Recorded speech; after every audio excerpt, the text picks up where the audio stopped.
I am going to talk a little bit about Google Contacts in this video. The first piece is just what Contacts is and how you can get to it, and then I'm going to do a follow-up video on creating contact groups. So when you are in a Google Apps for Education domain, you will see that you have, especially when you're logged into Gmail or whether you're in Drive or whatever it might be, doesn't matter, you have this contacts option up here. And this is Google's way of having a contact list where you can keep your most commonly emailed and contacted people. This helps a lot with sending emails, but it also helps a lot with sharing files in Google Drive.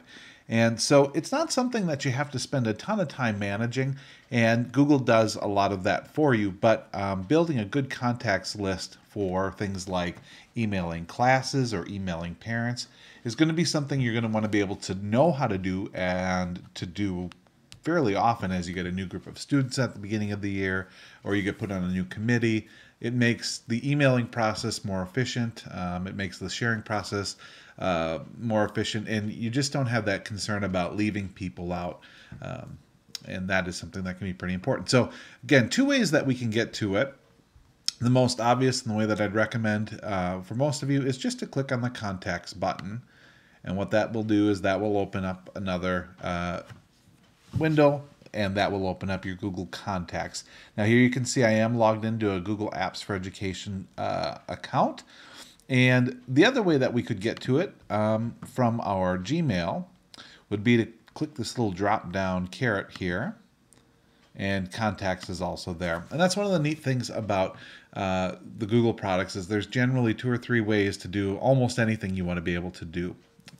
So here we are, we're in our contacts, or we're in our Google Contact Manager.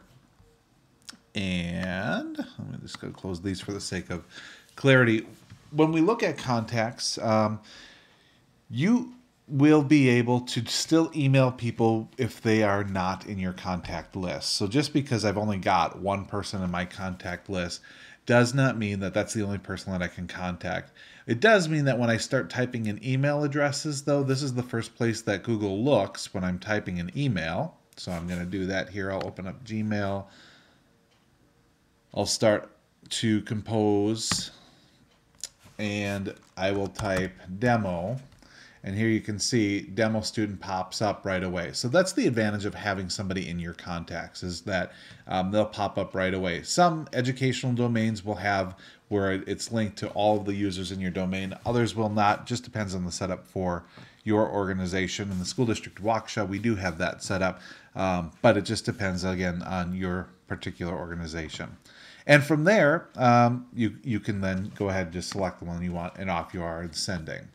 So that's one of the benefits of this, and the more you build this out, the more complete your list will be, and the more efficient you are in emailing. On the left-hand side here, you can see that Google has pre-created some categories for you. This is a list of your total contacts.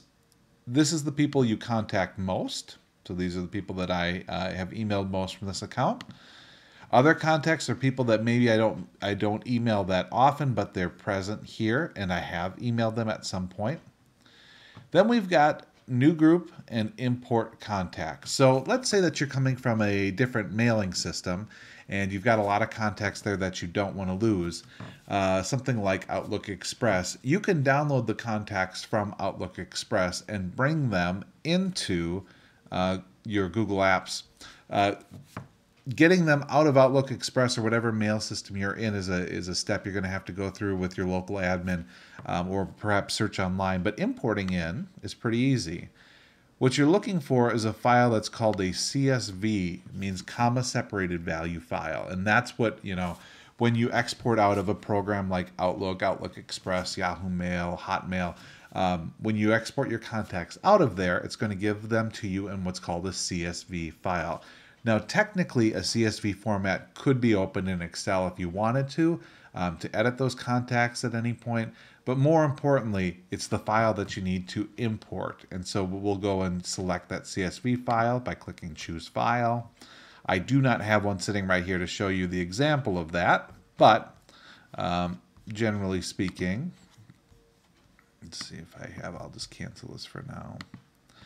Generally speaking, you would import and then select import, and you would see a list populate just like this of your contacts. So there are ways to get contacts out of other programs that you maybe have been using previously or used personally and get them into Gmail.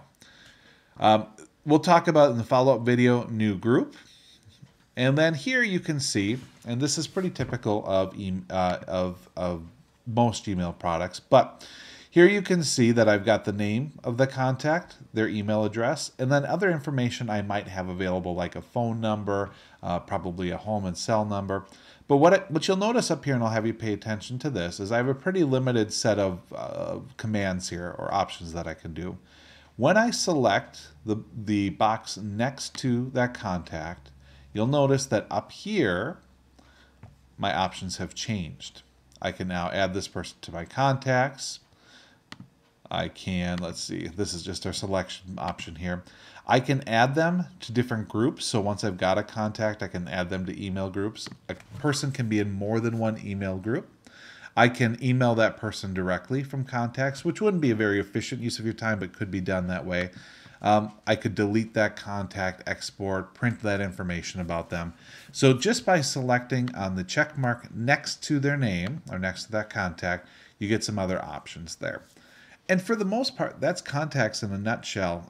Nothing too terribly exciting until you start to think about how you could use the grouping portion, which we'll talk about in the next video. So hopefully that helps. And that is just a basic tour of contacts.